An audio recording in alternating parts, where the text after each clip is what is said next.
Mes amis francophones de la planète, bonjour. Mon nom est Roger Michael, je suis comédien. Je vous parle en ce moment de Longueuil, en banlieue de Montréal, au Québec.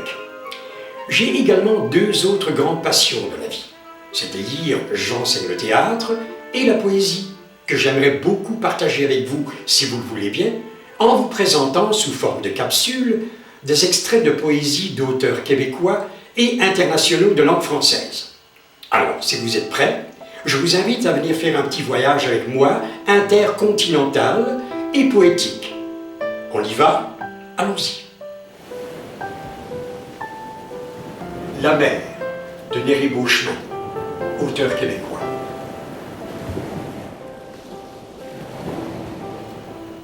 Loin des grands rochers noirs que baise la marée, la mer calme, la mer au murmure endormeur, au large tout là-bas, lente s'est retirée, et son sanglot d'amour dans l'air du soir se meurt.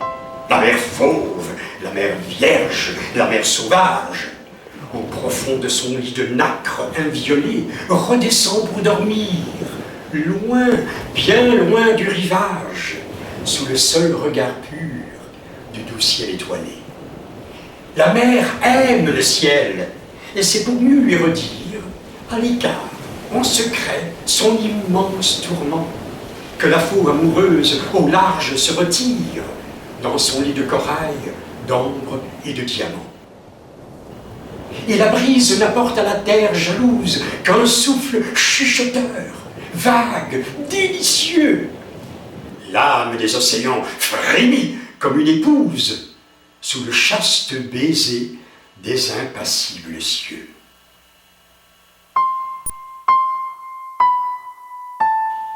Lettre à Rimbaud de Paul Verlaine, auteur français.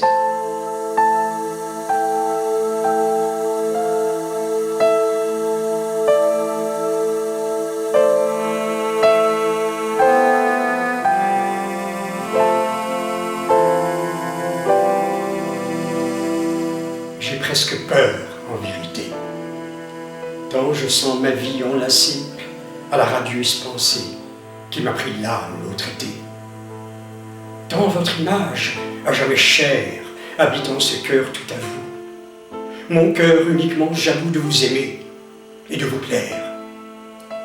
Et je tremble, pardonnez-moi d'aussi franchement vous le dire, à penser qu'un mot, un sourire de vous est désormais ma loi, et qu'il vous suffirait d'un geste, d'une parole ou d'un clin d'œil pour mettre tout mon être en deuil de son illusion céleste. Mais plutôt, je ne veux vous voir. L'avenir dut-il m'être sombre et fécond, en peine sans nombre, qu'à travers un immense espoir, plongé dans ce bonheur suprême, que de me dire encore et toujours, en dépit des mornes retours, que je vous aime, que je t'aime.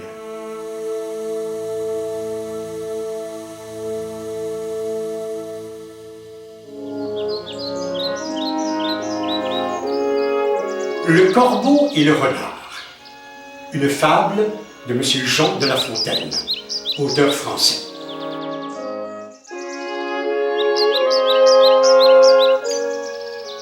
Maître Corbeau sur un arbre perché tenait dans son bec un fromage. Maître Renard, par l'odeur alléchée, lui tint à peu près ce langage. « Eh bonjour, monsieur du Corbeau, que vous êtes joli, que vous me semblez beau. Sans mentir, si votre ramage se rapporte à votre plumage, vous êtes le phénix des hôtes de ces bois. » À ces mots, le corbeau ne se sent pas de joie. Et pour montrer sa belle voix, il ouvre un large bec, laisse tomber sa proie. Le renard s'en saisit et dit « Mon bon monsieur, apprenez que tout flatteur vit aux dépens de celui qui l'écoute. Cette leçon vaut bien un fromage, sans doute. » Le corbeau, honteux mais confus, jura, mais un peu tard, qu'on ne l'y prendrait plus.